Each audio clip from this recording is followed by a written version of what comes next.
Hello, everyone. This is Denise Wilbanks, and joining me all the way from the UK is Sophie Sabbage, who has been writing and being very courageous to telling her story about her journey through cancer. I understand, Sophie, that you have already reached top numbers in UK and Amazon with your brand new book, The Cancer Whisperer. So tell us a little bit about yourself. And I know that there's a subtitle to The Cancer Whisperer. Tell us a little bit about that too. The subtitle is How to Let Cancer Heal Your Life, which probably says more about my journey than the title itself. My background is that I've been working in mindset transformation as a facilitator and a coach for over 20 years. I've been doing that in business, and I've been doing that for the general public for a long time. And exactly a year ago, October 13th, 2014, at the age of 48, I was diagnosed with terminal lung cancer. My daughter was 4 years old at the time. It completely blindsided me, and I was essentially given a few months to live. They didn't tell me that exactly at the time, but after I'd lived for a few months, they told me that they didn't think I would still be alive. So that was, just a devastating time for me. And the beginning of quite a remarkable journey that has led to me speaking to you today, feeling extraordinarily well. I'm still gravely ill, but weirdly well. Having multiple metastases in my, that's multiple tumors in my lungs, bones, lymph nodes, and brain, to having one remaining primary tumor in my lung, which is quite small now. So I still have cancer, but I'm thriving at this time. The future is unknown. It's one day at a time. The tide can turn any time with cancer. It can turn any time. So I'm staying as humble as I can. But it's been an amazing journey. You want to know more than that now? Absolutely. We have a question. Absolutely. I want to know more about the journey and what prompted you to write the book and begin to sort of make notations of what things were working for you that was turning the tide around, as you say. Okay, well, the book is less about treatments. There are a lot of books out there about treatments, a lot. Both alternative and conventional, and I've certainly chosen an integrated path that puts together conventional treatment, which is what I call the slash it, burn it, poison it approach, with natural and holistic and alternative approaches. And actually that's been a very difficult ride for me, insofar as those two worlds are very polarized and very against one another. And it was very difficult for me to navigate my way through bringing those two worlds together. And some of my book is about how to actually navigate your way through those two worlds, rather than about the treatments themselves, because I found that an extremely challenging thing to do. My oncologist is saying, don't do all these other treatments. And my natural practitioners say, don't do all conventional treatments, and somewhere in the middle you find your own intuition to guide you, and find your own personal authority so that you're in charge of your journey, instead of handing your power over to practitioners who are advising you often in contradictory ways. So that is a theme in my book. But and also I have listed all my treatments in the book and tried to distill all my research into pages at the back of the book to make things easier for other people. But the main part of my journey has really been a journey of the mind, heart, and spirit.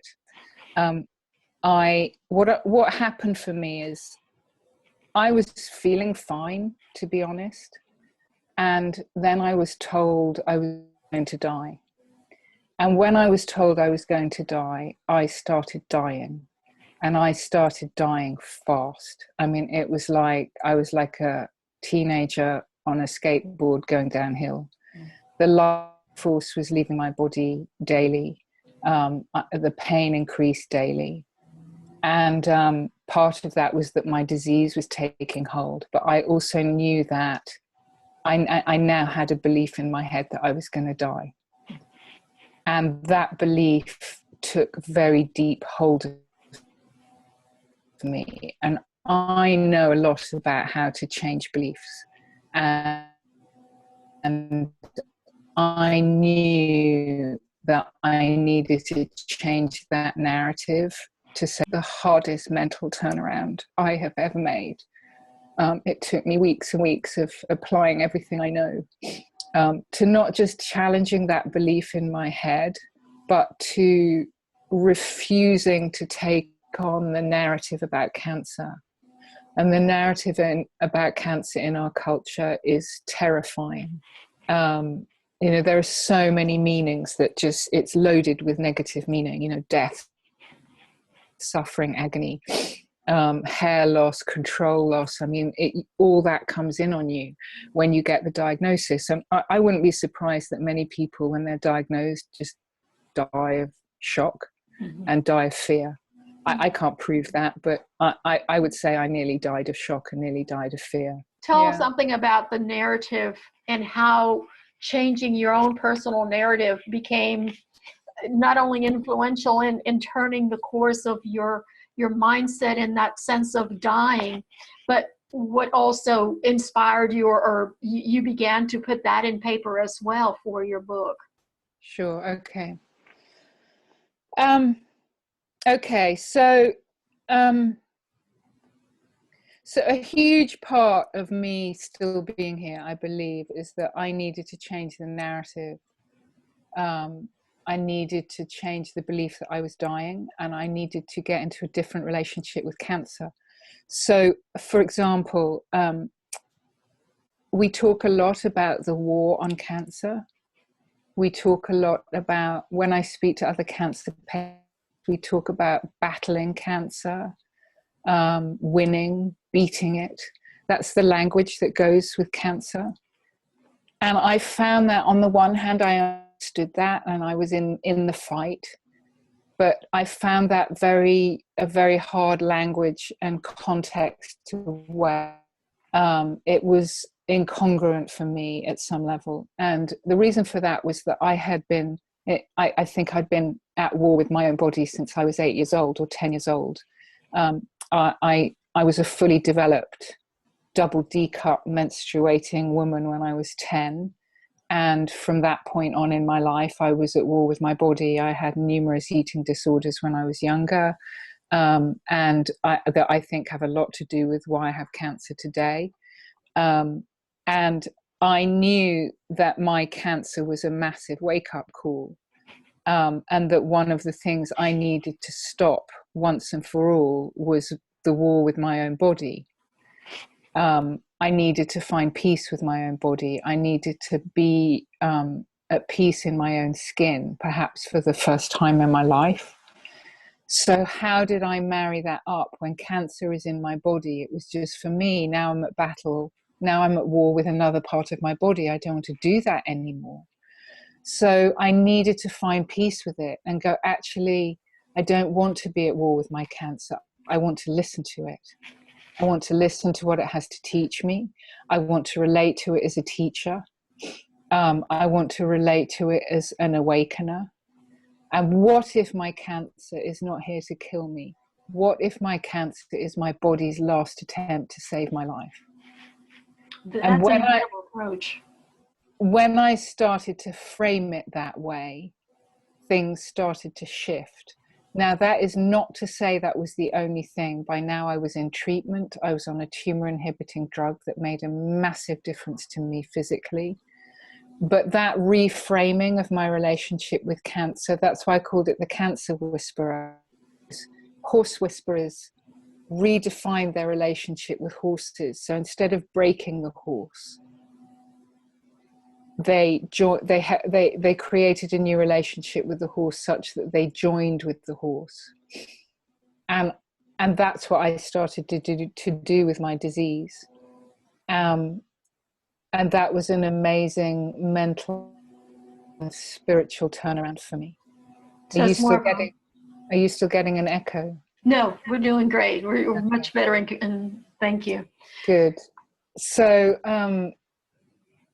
that was so profound for me, because I suddenly saw cancer as a gift instead of a terrible thing that had happened to me, and that gave me a strength and a courage to continue, and a clarity, and it it shifted my terror, it shifted my denial, and it moved me into a highly creative state of mind. Another big part of this was that I needed to take charge of my treatment and take charge of my life. And it's very easy when you're in a state of complete terror to just give all the authority to your doctors and oncologists and do what you're told. And I knew I needed to steer my own ship through the water. But how do you do that when you don't know anything about medicine? I mean, I didn't know anything about medicine. I didn't really know much about health, but I knew that psychologically I needed to steer my own ship through the water. Turning point for me in that was when I was diagnosed with multiple tumors in my brain. So they found more tumors in my brain than they could count. It was threatening my cognitive abilities. I was losing my eyesight. I was losing my ability to spell and form words. It was very scary. I write about this in my book. And that really confronted me with my deepest fear, which was not dying, but losing my identity, my hard-won identity, because they wanted me to radiate my whole brain. And if you radiate your whole brain, people who've had that done often say, I'm not the same person afterwards. And yet, if I didn't have that done, I might not have been the same person afterwards either. They also wanted to put me on steroids to reduce in my brain. And my intuition just said, don't do that, Sophie, don't do that. And I didn't really know why. So I resisted it. I did some homework and I came back and I said to my oncologist, I'm not taking steroids, because they by now I'd found this out. They increase your blood sugar. Well, cancer thrives off sugar. They keep you awake at night. We heal in our sleep. And they put weight on. And I was not up for getting fat and depressed while I was trying to keep my spirits up. And so I agree with him that if I got migraines and if I had any seizures, that I would reconsider. But it was a stand I had to take very firmly against medical advice. And I also refused the radiation to my brain at that point. And I wanted to see if the chemo drug would make a difference. And I wanted to see if there were any other alternative solutions.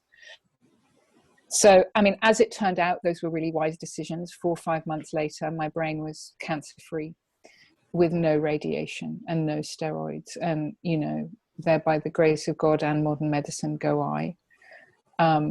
But psychologically, that was the point when I took charge of my journey. And from then on, started to trust my own wisdom in terms of all the choices I needed to make. So, I mean, that's some of my journey.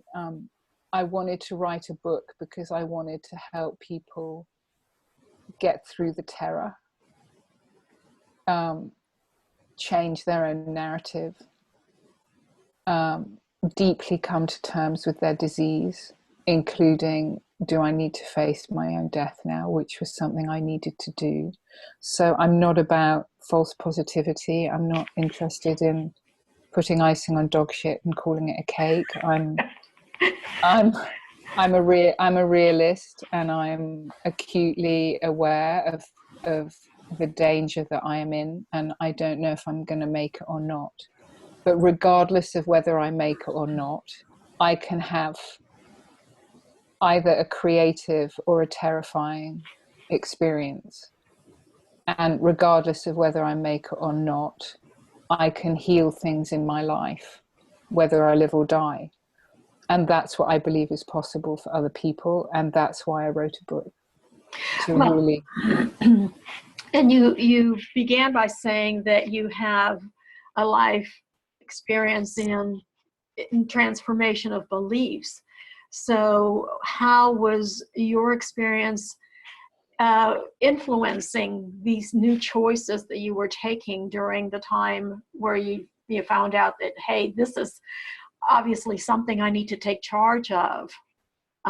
It stands to some degree of logic that you knew somewhere inside that the mind has this very powerful way of activating certain things within you.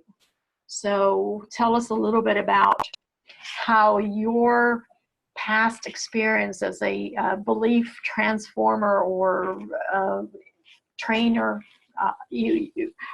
Sure. our background, we know each other a little bit from the Mortal Life, so you might want to speak about Sure. that. Well, Mortal Life program I've been training with for 20 years. And I also set up a consultancy called Interaction with the founder of Mortal Life, Brad Brown. And I ran that business with him as my business partner for 20 years. And he and I with our team, went into large corporations to help them change their mindsets. And the Mortal Life program, as you know, works with individuals. And Brad, I'm looking at a picture of him as I speak. Brad, in my humble opinion, was an unsung genius of the 20th century. He was a psychologist, theologian, psychotherapist, entrepreneur, creator of other leaders rather than followers. And he studied directly with Viktor Frankl, who survived Auschwitz, Carl Rogers and Alan Watts, shapers of the 20th century, and he was a direct student of those three great teachers. Viktor Frankl said is that the last of the human freedoms is to choose your own attitude in any given situation, to choose your own way. And I think Brad took that very deeply to heart, and he created a methodology that allowed people to choose their own attitude in any given situation. And he was also a psychotherapist at that time. He got kind of pissed off with psychotherapy. I don't say that in any way to discount psychotherapy. I'm currently in the psychotherapy with an awesome psychotherapist, so I'm a big fan. But one of the things he got frustrated with about psychotherapy is that it relied on the practitioner, and it didn't teach the client what the practitioner was doing. And he wanted to create a methodology where people could do what psychotherapists do for themselves in their everyday lives. And he created a methodology that he called the work. Interestingly, Byron Katie has since named her methodology the same thing. So I think we've lost that brand name. But Brad came a humble man who refused to be a guru and refused to write a book about what he does. He said that understanding his work was the booby prize, and experiencing it was where the transformation happened. I mean, I think in a way, I wish he had written a book, and I had his wife's blessing to write the book that I've written. Some of his methodology is in the book, especially something called the clarity process, which is a very powerful process for changing your mindset. So whether that was in my case, I'm going to die. Well, it was an unknown. I don't know. I mean, I am going to die one day, but I don't know when I'm going to die. And I'm not going to sign up to my prognosis, you're going to die by. So I needed to take a stand on, I truly don't know when I'm going to die. And nor does anybody else. But I also had beliefs like I'm to blame. Can you say a little bit about how an I'm to blame thought process or narrative or take might perhaps be detrimental when you're experiencing something as profound as cancer?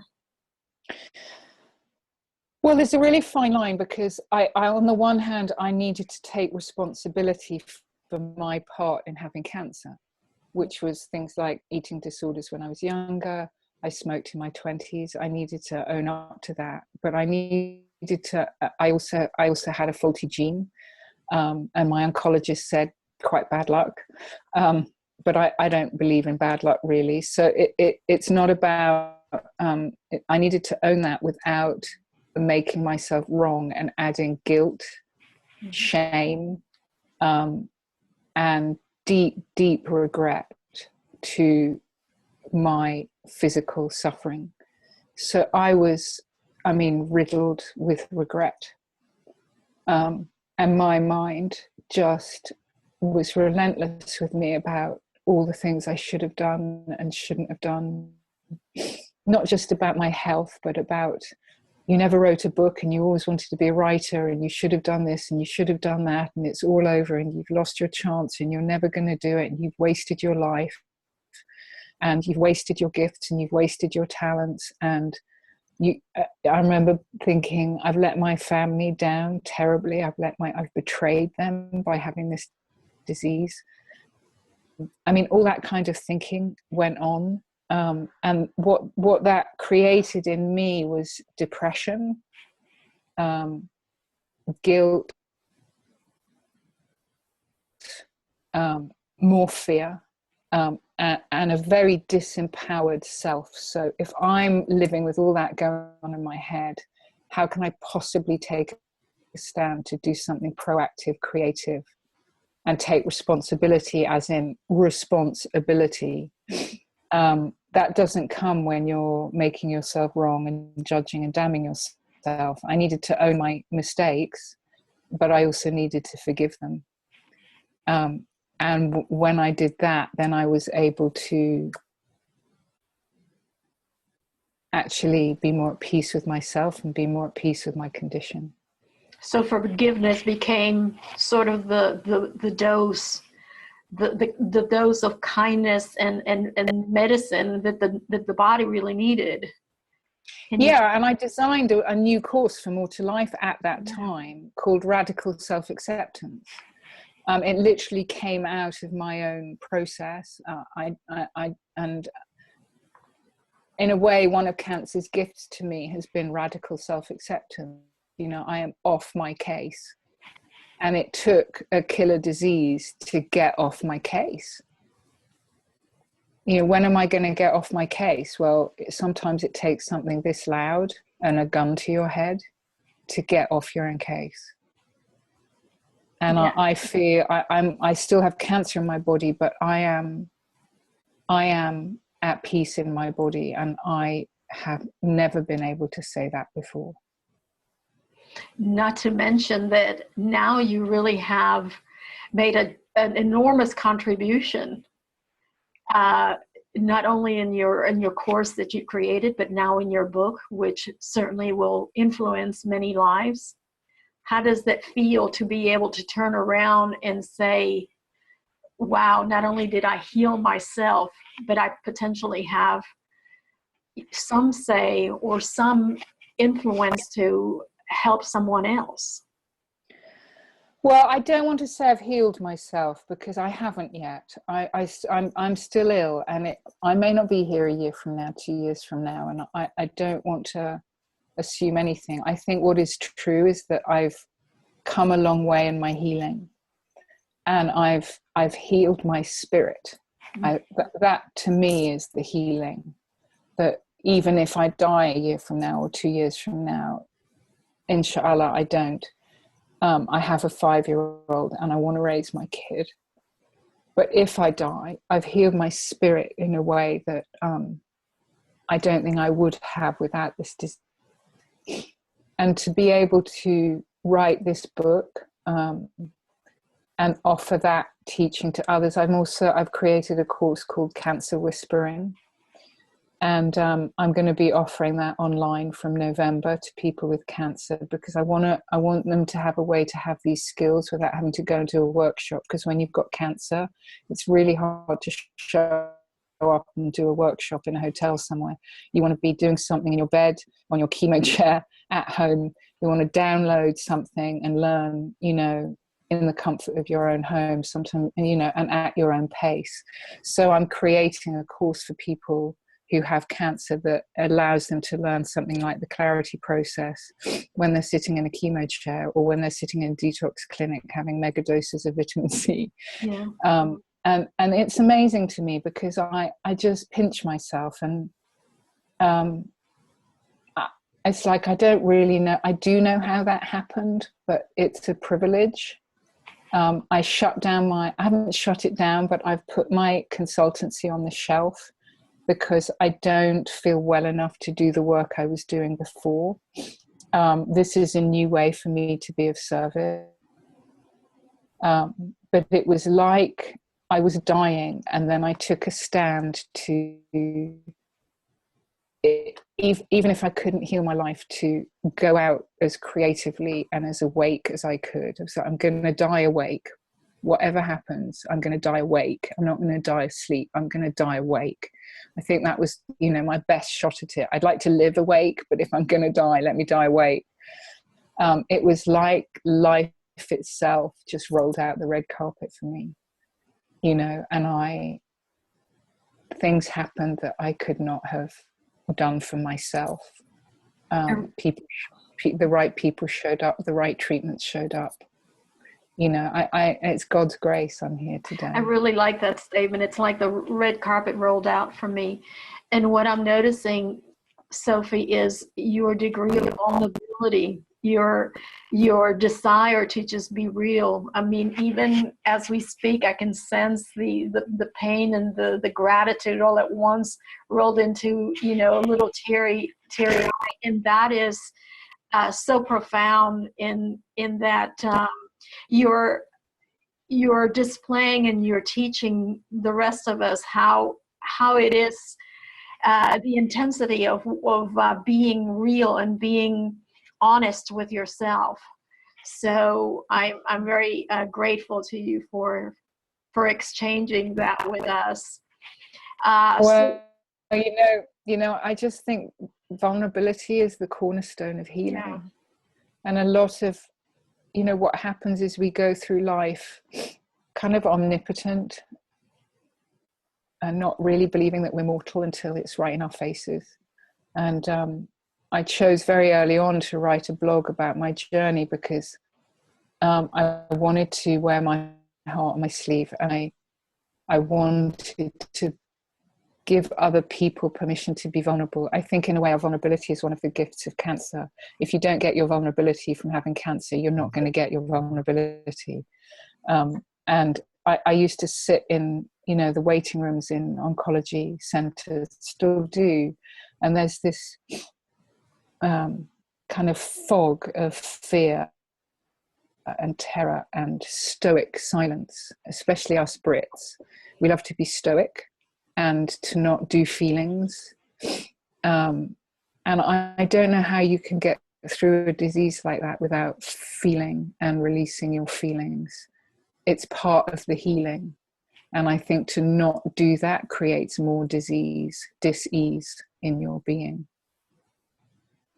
That's very moving, you know, to hear that it creates more dis-ease, just compressing emotion overall. So with that said, what would you suggest? And obviously you mentioned this in your book, but can you briefly explain what it is about the process that getting in touch with your emotion is so vital? In, in my experience, in this work over 20 years. What we don't feel, where does it go if it doesn't come out? It goes into your cells and it gets locked up in your cells. Interestingly for me, so I think unexpressed emotion becomes disease. I've seen that so many times, and many cancer patients I've spoken to who say, God, since I got cancer, I'm feeling so much. It's like it's broken the dam in some way. If we suppress it, it becomes disease. And it's interesting for me because I would say I've expressed emotions very healthily for a long time. Brad taught me to do that. But lung cancer, medicine, the lungs are about, that begged the question for me, what haven't I been in relationship with Brad? He taught me how to let go of resentment. He taught me how to express anger in a healthy way. He taught me how to pass through fear and how to love, but he did not teach me how to grieve, and I never saw him grieve. That was his blind spot, I think. It's not in the program. Have you ever done a course in More to Life on grief? No, can't remember one. So my grief a lot, letting go of some of your beliefs. Yeah, and we feel grief. Yeah, when people feel grief in the work, we say feel your feelings and feel your grief. But I've taken hold of grief in a whole. It's like this whole thing. I just thought you grieved when people died, but actually, I've been grieving. You know, the 1,000 losses and disappointments that have scattered my life. And that has been just extraordinary for me. And I've discovered that grief is the cousin of love. It's a connecting emotion. It's not a separating one. We grieve that which we love or have loved. And when we grieve, it resurrects love in us. And I think in many ways, the amount of grieving I've done this last year has been one of the things that has resurrected me, quite literally. I would think also compassion has a lot to do with grief there. I mean, there's some activating composite that has, you know, I would think that going through what you're going through has risen a sense of compassion to everybody else who has been side by side with you experiencing cancer as well.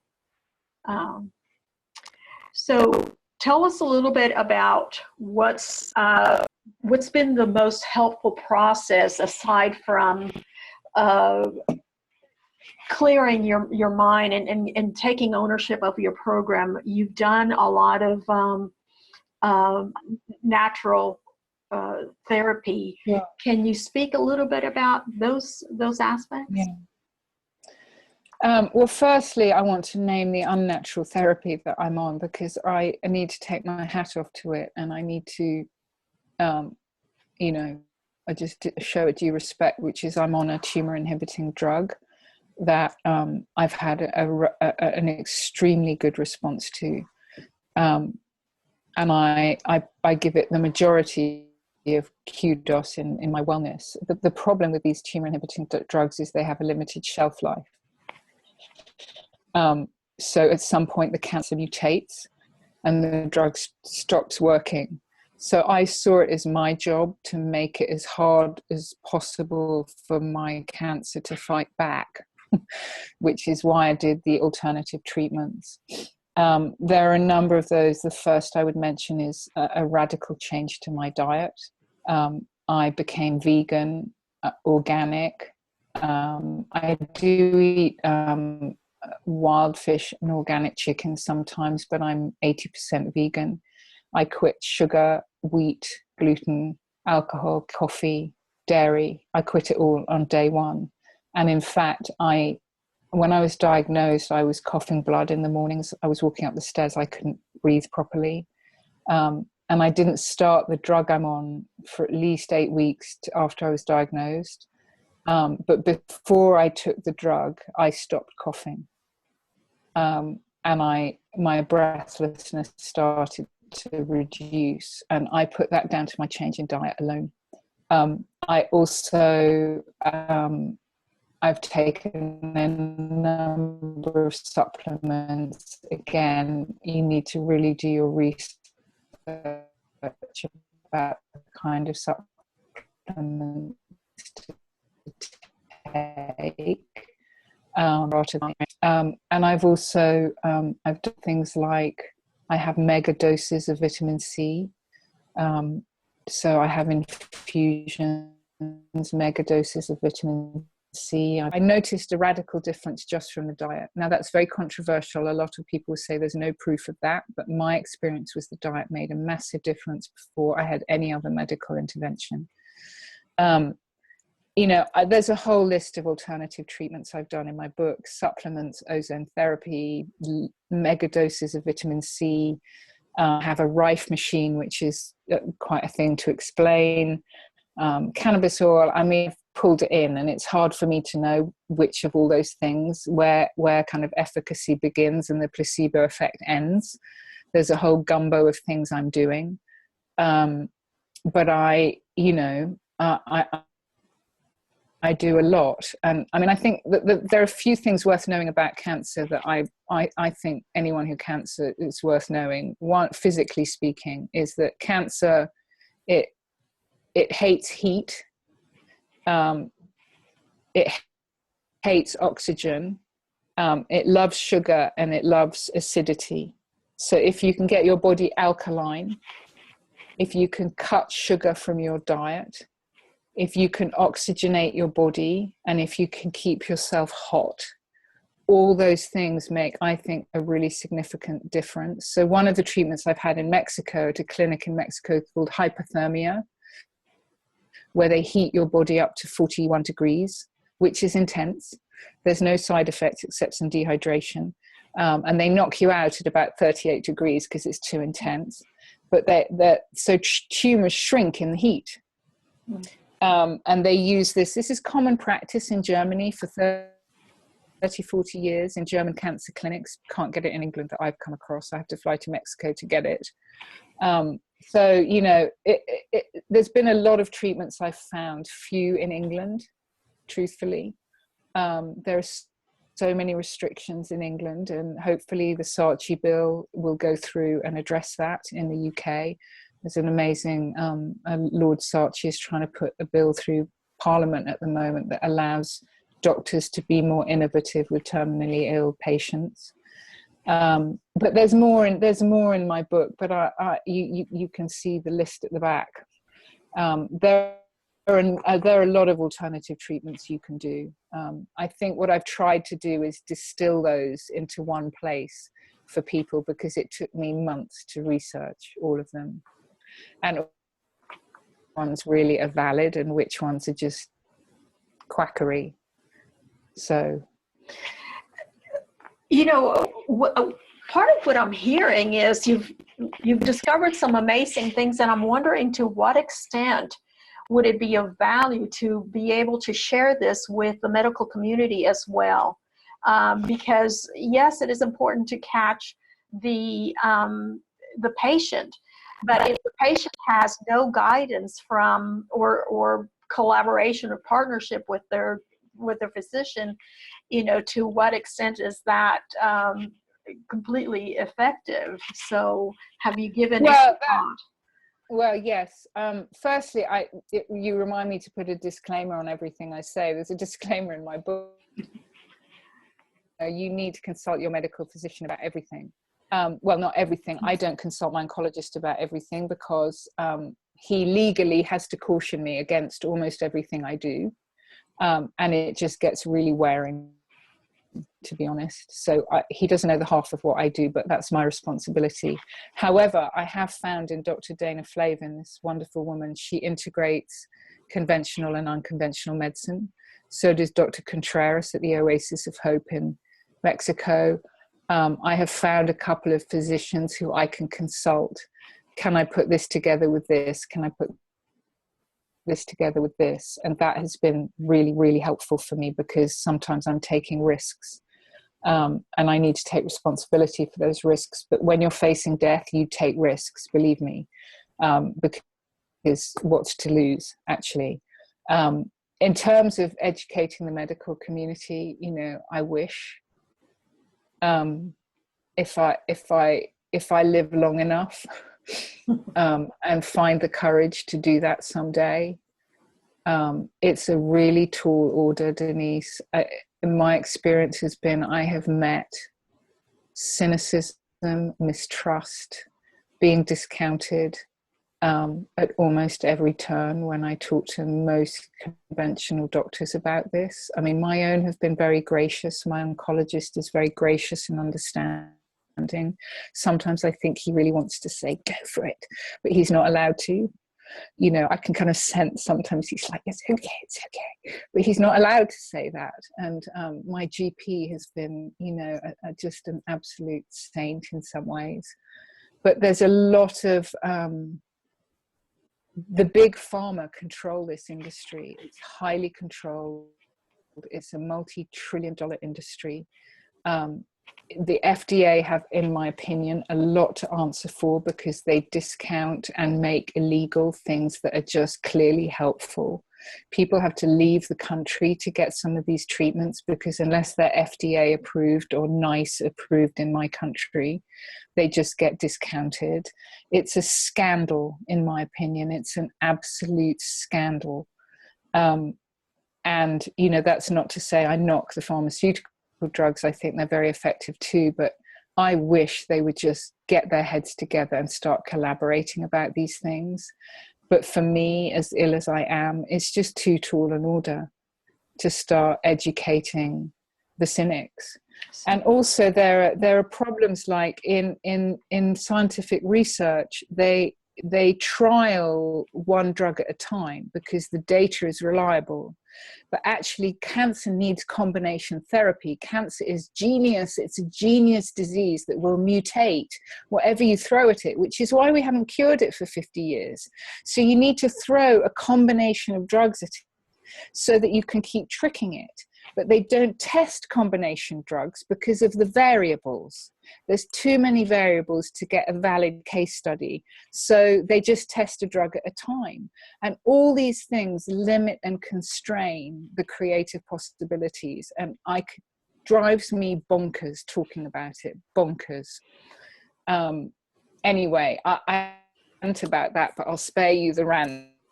But no, I am not yet brave enough to educate the medical community. Sorry. Well, one thing you have said there that I think it's very valuable is the fact that cancer is a genius about, you know, spontaneous pain. So you need to be able to continue tricking it. I think that's certainly something to look at, nonetheless. So in closing, Sophie, what would be your number one off the cuff advice to someone going through this illness?